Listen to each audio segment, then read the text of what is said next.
pakiramdam na nag-iisa ay maaaring maging isang mabigat na pasanin. Ito ay isang pasanin na maaari nating pansamantalang makaligtaan, ngunit kung hindi papansinin, sa kalaunan ay maaari tayong madaig nito. Kaya, kung nalulungkot ka, narito ang 2 payo na tutulong sa iyo. Ang unang mungkahi ay manatiling konektado sa iyong mga kapatid kay Kristo.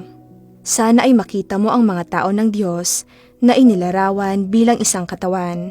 Sinasabi ng unang mga taga-Korinto, Kapitulo 12, versikulo 24 hanggang 27, yamang ang mga sangkap nating magaganda ay walang kailangan, datapwat hinusay ng Diyos ang katawan na binigyan ng lalong saganang puri, yaong sangkap na may kakulangan, upang huwag magkaroon ng pagkakabahabahagi sa katawan, kundi ang mga sangkap ay magkaroon ng magkasing isang pag-iingat sa isa't isa.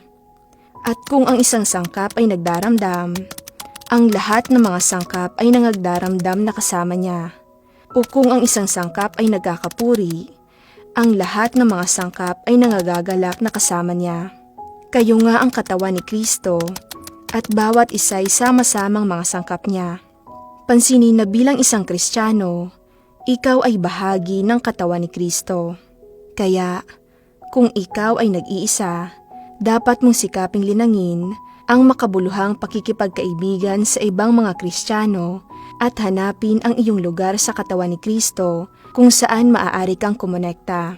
Ang pangalawang mungkahi ay matutong mag-isa. Madalas pumunta si Jesus sa ilang upang manalangin ng mag-isa. Sa katunayan, nag-iisa si Jesus noong siya ay tuksuhin, noong siya ay nanalangin sa halamanan ng Getsemani, at noong siya ay dinakip. Bukod dito, marami sa mga tao ng Diyos ang nag-iisa sa mahahalagang sandali sa kanilang buhay. Si David ay lumaban kay Goliath na mag-isa. Si Moises ay umakyat sa bundok Sinai ng mag-isa upang tanggapin ang 10 utos.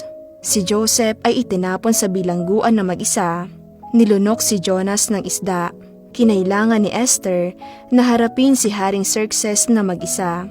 Sa makatuwid, alamin na bagamat bilang mga Kristiyano, mayroon tayong Kristo na maaasahan, may mga sandali sa ating pananampalataya na kailangan nating tumayong mag-isa na umaasa sa Diyos.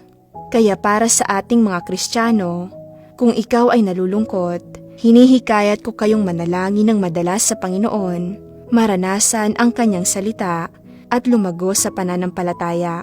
Panghuli, maging maingat sa kasalanan. Minsan kapag nalulungkot tayo, may tuksong punan ang kawalan ng makasalanang pag-uugali na maaaring makasama sa ating espiritual na kalusugan. Bagamat maaari silang magbigay ng pansamantalang kaginhawahan, maaari silang humantong sa mas malaking kawalan ng pag-asa sa hinaharap. Kaya, subukang makipag-ugnayan sa ibang mga Kristiyano hanggat maaari, patuloy na lumago sa iyong relasyon sa Diyos, at laging tandaan, mahal ka ni Jesus.